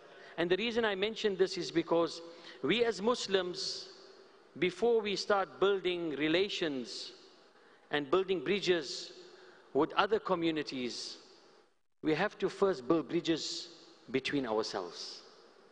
There will come a time when we will all be faced with the reality of the hot sun and the time of Qiyamah, and no one will get a shade except 7 people, and amongst those 7 people is one who loves his brother or his sister for the sake of Allah. So I would like to ask everyone here today, brothers to brothers and sisters to sisters, we all want the shade on a day when we need the shade most. And before we start building bridges with other communities and spreading the love with everyone else, we need to spread the love with each other. So I'd like the brothers, as you are sitting there, to turn around to your brother and sisters to sisters and say, Nuhibbukum fillah, I love you for the sake of Allah. And in that way, inshallah, we will be able to express love and muhabbah to each other. And you will get a shade on the day when very few will have a shade. Please don't be afraid to greet each other and tell each other, I love you for the sake of Allah. In that way, we capacitate ourselves, and then we are in a position to share love with the rest of the world and other communities. By virtue of the fact that we have Iman in Allah, that is a vertical relationship, and we have Aman with each other, that's a peaceful relationship with each other. So inshallah, we'd like to call on question and answers, inshallah. If there is any questions, we will accommodate them. Otherwise, we will close in order to hear some beautiful nasiha and messages from the Chief Minister and the Deputy Prime Minister. Are there any questions so that we can close? Okay. We'll just take one question and then we will conclude, inshallah. Bismillahirrahmanirrahim. My name is Muhammad. I'm a pensioner, but I have been following WCIT for the last few years. Now, I want to talk to you about not inter-religion, share Muhammad Yahya, but talking about intra-religion, that is in Islam itself. Now, we in Malaysia are having a little bit of confusion. Lately or recently, there have been this Shia group trying to propagate new ideas in Islam. At the same time, the young university graduates from the Middle East come back to Malaysia and start telling the younger generation, hey, you better follow the Shia because there are things that is interested that you'll be able to sort of tolerate. At the same time, they said, oh, whatever that, because all of us are depending on the Quran and the Hadith. So they say, whatever the Prophet doesn't do, there is bid'ah. Then I got confused. I'm already 70 over years. But this is new things that I'm talking of. I'm thinking, you cannot do this, you cannot do that.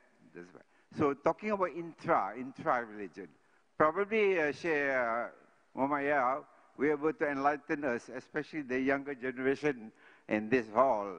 Of course, we have been here also.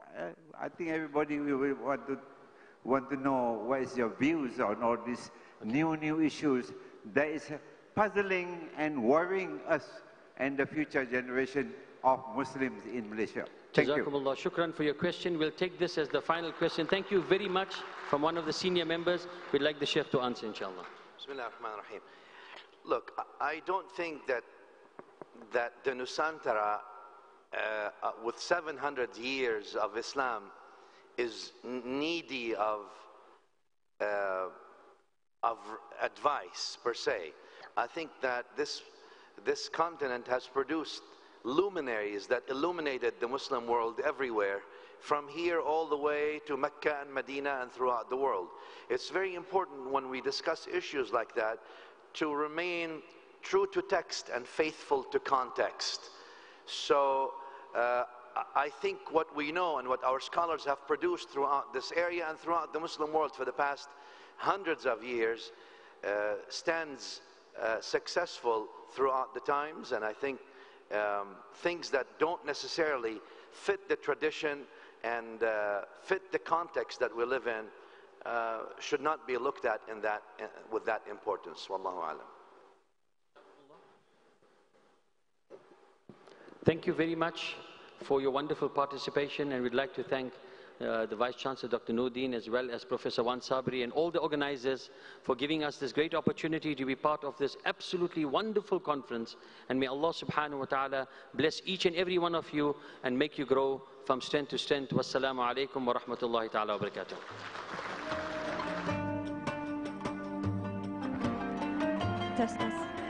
A round of applause to Mr. Hafiz Khatib and Sheikh Muhammad Yahya Al-Ninawi, ladies and gentlemen. Thank you very much, sirs, for that very compelling session. Now, ladies and gentlemen, assalamu alaikum again. We are ready to begin our official closing ceremony. And before I proceed, I would like to once again extend a special welcome to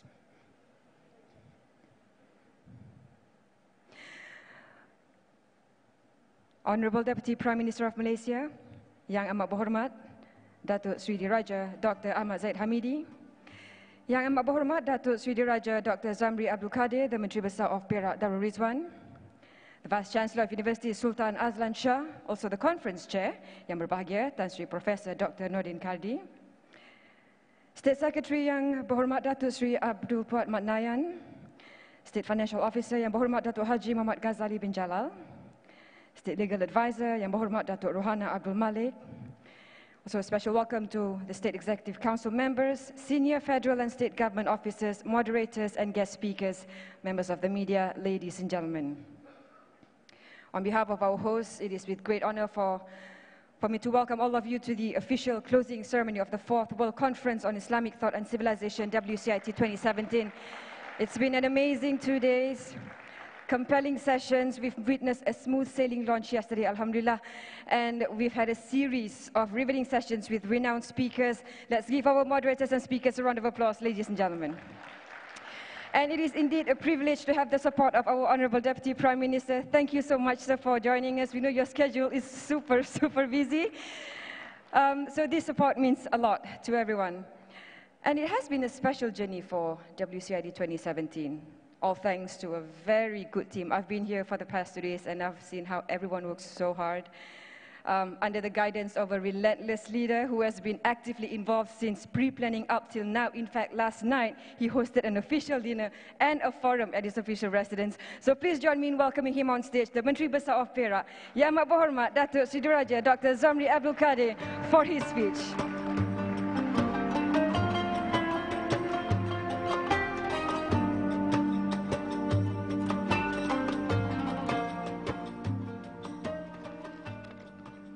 Assalamu alaikum wa rahmatullahi wa barakatuh. So, for your information, I'm having a series and marathons of speeches today. Started with my budget speech, more than 2 hours, and after that I had another session with Yang Amat Berhormat Timbalan Perdana Menteri, and now it's my third speech. I hope I still have the voice to say some things, yeah. Yang Amat Berhormat Dato' Sri Diraja Dr. Ahmad Zahid Hamidi Timbalan Perdana Menteri, Yang berhormat ahli-ahli Esko Kerajaan Negeri, distinguished guests, excellencies, ladies and gentlemen. First of all, let me say this. Thank you very much for your presence and active participations at this conference. I hope you have enjoyed it and found it rewarding and thought-provoking. Throughout it all, the quality of the discussions has been enlightening and insightful. I'm convinced that when we talk about peace, there cannot be closing remarks. So I'm not trying to put my closing remark here. There is no period to it. Peace is forever an open topic, and it's exactly the opposite of what closing is. Every time we close our heart to compassion and love, as our Sheikh just now mentioned, unconditional compassion, rahmah, and Rahim. Every time we close our mind to different ways of considering the world, every time we close our eyes and do not want to see the suffering of others, we open doors to discord, hatred, conflict, and inhumanity. Your Excellencies, Yang Amat Berhormat, during the royal keynote address, His Royal Highness Sultan Nazir Muizzuddin Shah, Ibni Almarhum Sultan Azlan Muhibbuddin Shah Al-Mafallah, cited and opined that a truly peaceful world is one characterized by two important Islamic values, which are, number one, trust or amana, and number two is ta'ayush, that is inclusivity. That is to learn to live together by showing mercy. His Royal Highness Tuanku also reiterated that as we pursue our collective goals of global peace, we must always keep the principles of trust and inclusivity in mind, seeking not only to eradicate conflicts, but to establish a more trusting and inclusive world community in which each and every individual is valued and respected. Yang berbahagia Tan Sri Dr. Surin Pitsuwan, the former ASEAN Secretary General, was erudite when he expressed his utmost respect for His Royal Highness' discerning wisdom. He humbly regarded His Royal Highness Tuanku as a philosopher king, or king philosopher, and a living aspirant of Al-Farabi, the highest honors for us, His Royal Highness Tuanku's subject in this prosperous state of Perak. Yang Amat Berhormat Datuk Sri Diraja, throughout the 2 days of intellectual discourse, a number of worldwide headline concerns like social conflicts and religious extremisms, humanitarian issues and universal peace, philosophy and its spiritual traditions, power, politics and media, geostrategies and global peace, and education and youth have been thoroughly explored, debated, and deliberated upon. Our distinguished guest speakers, I thank them very much. Some of them still until this very moment over that side. I also introduced all of you who are still present to the Deputy Prime Ministers now. Devi is one of those, a very recognizable face there. And Anne Wright as well. Our distinguished speakers have driven home the importance of trust and inclusivity to these efforts of building social cohesion, underlining the needs for human rights protection for justice, and of the critical importance of promoting unity of actions and coherent approaches to achieving peace and non-violence in a more coordinated, complementary, and mutually reinforcing actions. We have among us people who are often described as the world's most persecuted minority. In the presence of our friends from the ASEAN Rohingya Center, we would like to reiterate our strong stand on the Rohingya crisis. We would continue to fight for the Rohingyas' cause and also commit to assist in finding the ultimate solution to the issues. I must add that this is based on humanitarian principles and grounds, and not religion. And Your Excellencies, I congratulate University Sultan Azlan Shah for successfully convening the 4th World Conference on Islamic Thought and Civilization. I assure you that this will not just be an annual affair, but a long-term commitment and campaign for global peace and non-violence.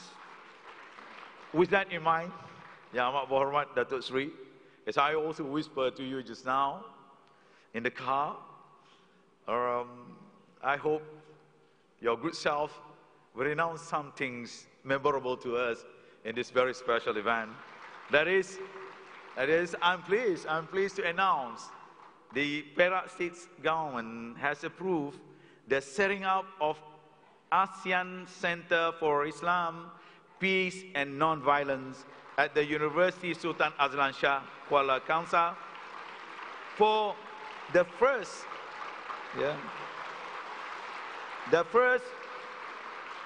of such in the world. Yeah. And inshallah,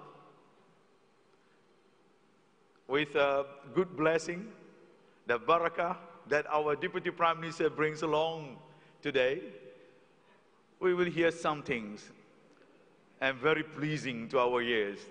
There is, and probably with some financial announcement though. This marks yet another milestone in our commitment to ensure that the center will play an important role in establishing networks from all over the world to promote global peace, especially within the context and framework for ASEAN. Last night, for example, for your information, Yang Amat Berhormat Datuk Seri, we had 3 real experienced and consummate diplomats who really share their thoughts and experience in dealing in diplomacy. Dewi Fortuna Anwar here, Tan Sri Surin Pitsuan, and also Tan Sri Razali Ismail. It was really entertaining and quite astonishing to listen from their insight and ideas. And we have extended our humble request for Yang Berbahagi Tan Sri Dr. Surin Pitsuan, the former ASEAN Secretary and former Foreign Minister of Thailand, to lead the center as his first chairman. And Bawah Duli Yang Maha Mulia, Tuanku Sultan, has consented to this. His illustrious credentials and dynamism would certainly add values to realizing the objective of the center. Lastly, let me quote this. That is Martin Luther King's said once, darkness cannot drive out darkness. Only light can do that. Hate cannot drive out hate. Only love can do that. Let our aspiration for peace and love, wishes and prayers guide us along these arduous paths towards achieving global harmony and leave our future generation a better world of lasting peace and non-violence. Once again, Yang Amat Berhormat, Your Excellencies, thank you very much for spending your time with us. I know your time is very precious. Your presence means a lot to us, despite your hectic schedule. Thank you, everyone, for those who can stay until this very moment. Thank you to those speakers who shows your fullest commitment to be with us and to strive together under one banner, that is peace. Let us work for peace and create a global peace together. Inshallah, when we work together, the world will become peaceful forever. Inshallah. Thank you very much. Thank you very much for your presence. Assalamu alaikum wa rahmatullahi wa barakatuh. Thank you very much, Yang Amat Berhormat Datuk Sri Dr. Zamri Abdul Kadir. A round of applause, ladies and gentlemen. ASEAN Center for Islam, Global Peace and Non-Violence. Wow. And the day just keeps getting better. Now, distinguished guests, ladies and gentlemen, one consistent message often conveyed by our Honorable Deputy Prime Minister is his strong advocate for peace and how Muslims have a duty to counter Islamophobia and how Muslims have a responsibility to counter the attempts to smear the image of Islam, and how Muslims have a moral responsibility to correct this and show the world that Islam is a religion of peace that promotes peace and compassion. So let's see what his thoughts are on this year's edition of WCIT. Ladies and gentlemen, please welcome the Honorable Deputy Prime Minister of Malaysia, Yang Amat Berhormat Datuk Sri Raja Dr. Ahmad Zahid Hamidi, to deliver his closing speech for WCIT 2017.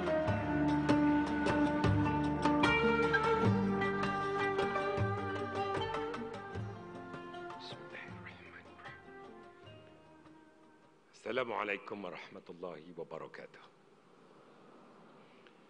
بسم الله الذي لا يضر مع اسمه شيء في الأرض ولا في السماء وهو السميع العليم. اللهم صل على سيدنا محمد صلاة الرضا وارضى عن أصحاب الرضا رضا.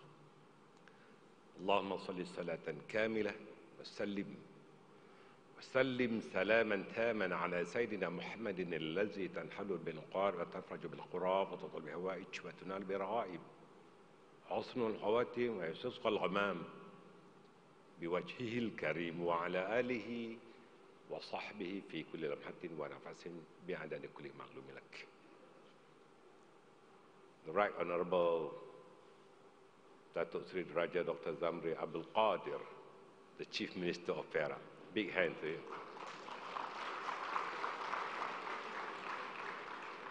Distinguished speakers from abroad and local, big hand to all of them.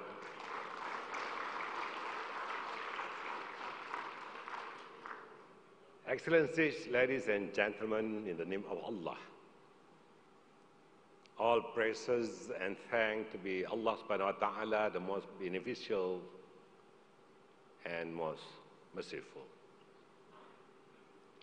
First and foremost, allow me to begin by expressing my sincere thanks and gratitude to the organizing committee for inviting me to officiate the closing ceremony, especially to Tan Sri Dr. Nordin Karti.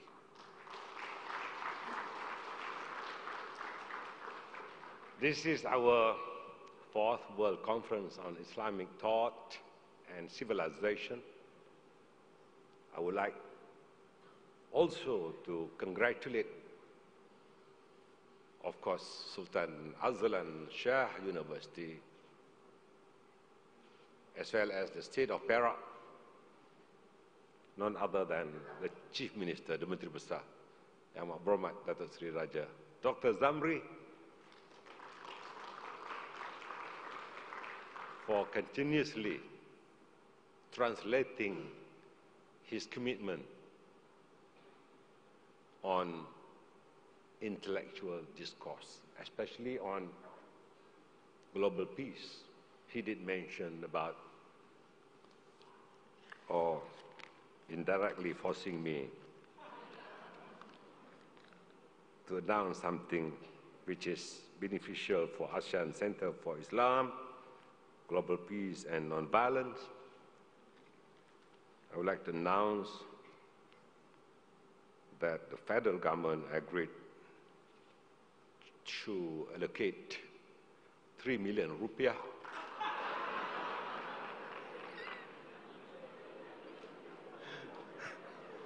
Ibu Dewi is here. Big hand to Ibu Dewi. Oh no, not rupiah, but 3 million baht. Seriously, 3 million ringgit.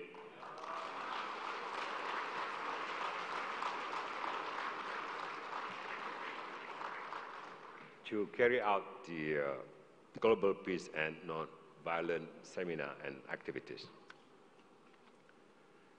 Ladies and gentlemen, the presence of distinguished speakers, scholars, both local and international, of different areas of expertise, theories and experiences, as well as interested individuals from around the world, is proof that this conference is indeed very important. With those words of introduction, I shall now continue with my speech with a quote from Dalai Lama, who said, "Peace does not mean an absence of conflict. Differences will always be there. Peace means solving these differences. Peaceful means through dialogue, education, knowledge, and through human ways." Global peace has various meanings depending on how people view it. We can talk till the cows come home to define it, meaning indefinite amount of time forever. Generally, global peace, as the word suggests, is a word minus conflict, wars, oppressions, famine, environmental destruction, cruelty against women and children. It is a word without all kinds of violence. Religion plays an important role in our life, our communities, and nations. Islam is a religion that promotes peace. Islam is the second largest religion in the world. Inshallah, by 2050, there will be about 3 billion Muslims in the world, which is 1/3 of the world population. Ladies and gentlemen, Islam seeks to protect the right of every individual in society and promote love, tolerance, equality, justice. The religion promotes peace in legislation, practice, and doctrine. Unfortunately, sufficient information about the true Islam religion is often lacking, leading people to form negative, skewed opinions about the religions. And we, the Muslims. Another misconception about the religion is that it condones terrorism, which is not true at all. If you notice, when Muslims meet each other, they will greet, "Assalamu alaikum." And the reply is, "Wa alaikum salam," means peace upon you and peace be upon you too. This shows that the idea of peace is deeply rooted in the daily life of Muslims. There are various verses in the Al-Quran that promote peace and equality and to treat others respectfully. The teaching of Islam clearly focuses on creating and maintaining global peace and harmony among the people. Any people claiming to be a Muslim and upholding Islam as his or her religion should be committed to ensuring peace and rejecting anything that brings about disunity and violence. Since it is about peace and violence, And in order to understand what Islam teaches about peace, it is also very important to understand the concept of jihad, as mentioned in the Quran. Jihad does not refer to a holy war, as it commonly perceived. Jihad means to struggle or strive, intentionally harming an innocent person, whether Muslim or non-Muslim, is highly condemned in Islam. It is not part of jihad or anything close to that, as it is something and sometimes made out to be. What the terrorist organization did and are doing now are completely against the concept of jihad in Islam.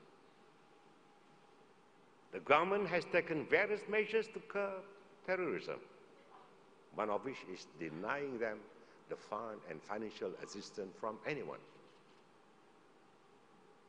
If Perak is going to have ASEAN Center for Islam, Global Peace and Non-Violence, the federal government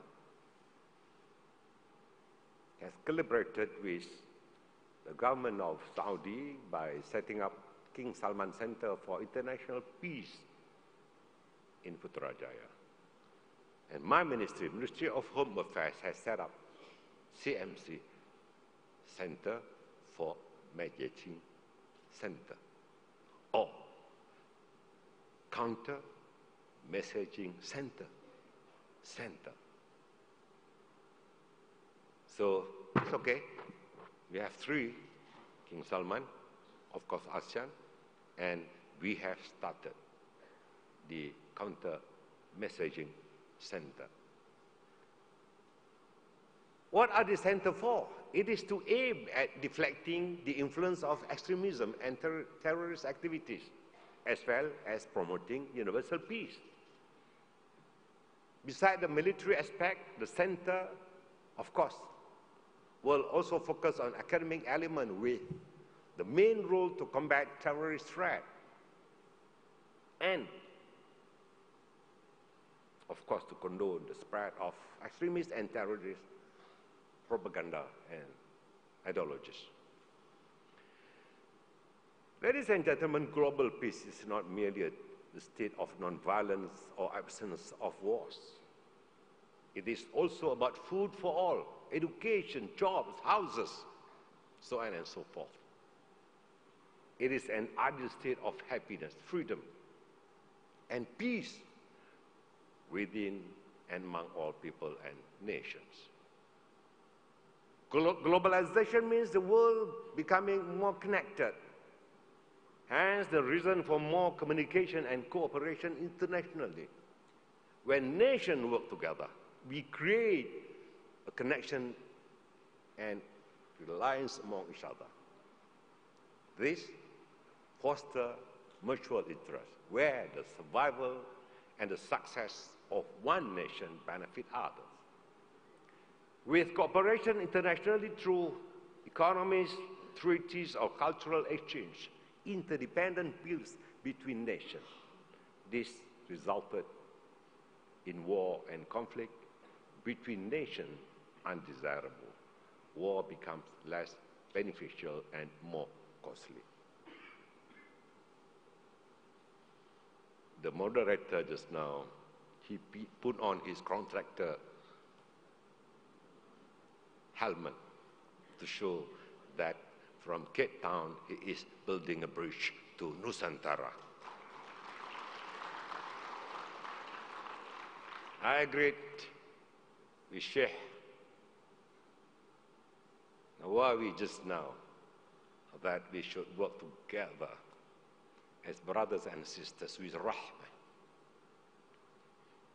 Wahsin kama ahsanallahu ilaik. We have to do good as Allah doing good to us. There is not even an ayah or verses in Al-Quran to promote extremism and to kill others. This definitely is being misinterpreted by so-called idealists who is promoting extremism, militancy, or terrorism. We here, all of us, we have to translate for global peace to become a reality. This is the way forward. The key words is the survival and success of the nation benefit other. Ladies and gentlemen, global peace is an urgent vision on humanity. As such, I sincerely hope this conference has achieved its objective and goals. The quest for global peace is far from being fulfilled. There will be obstacles, I'm sure. But try, and we must try, because great things happen to those who don't stop trying, learning, believing, and being grateful.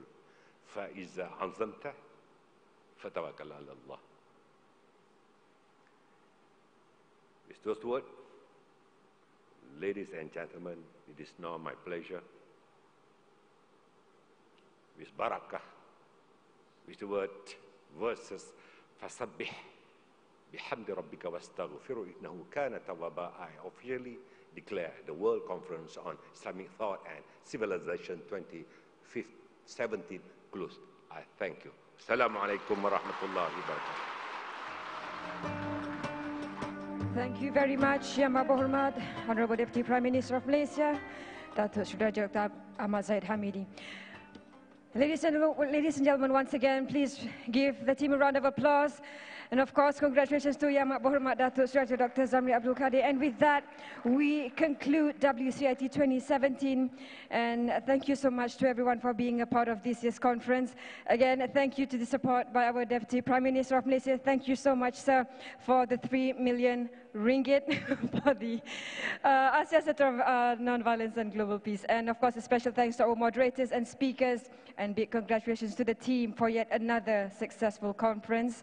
And until we meet again, have a productive week, everyone. See you again next year. Assalamualaikum warahmatullahi wabarakatuh. And have a very lovely evening.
so far from you.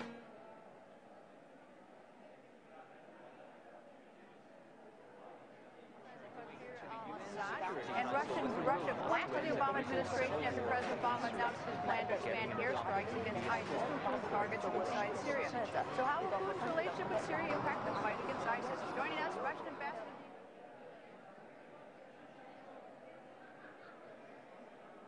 والله لا اعتراض على حكم الله ولا يعلم الغيب إلا الله عز وجل. يعني كان مشروع قائم في سوريا أنه كان يرسم لهم مستقبل عريق، بس الآن والله صعب يعني اترك للزمن، الله أعلم، ما أتوقع يعني ما يعرف، لأنه يعني تنبؤ صعب، لأنه كان أنا أول أطفال كان عندي ابني عبد الرحمن يقول أنا بدي أصير طيار، ابني عبد الله كان يقول أنا بدي أصير مدرس، بنتي عيدة تقول أنا بدي أصير طبيبة، الثانية آية الصغيرة تقول أنا بدي أصير صيدلية. شوف كيف كان الآن، يعني يسألهم يقول أنا كان الآن هنا ما في تفكير إنه يعني إيش. عبد الله خلاص قفل، جاء له هنا خلاص من صار حرب دمار في سوريا سكر تدريس، ما عاد فيه يعني هو ما يفكر بالمستقبل، هو ما عاد فكر يعني على الله. الحمد لله.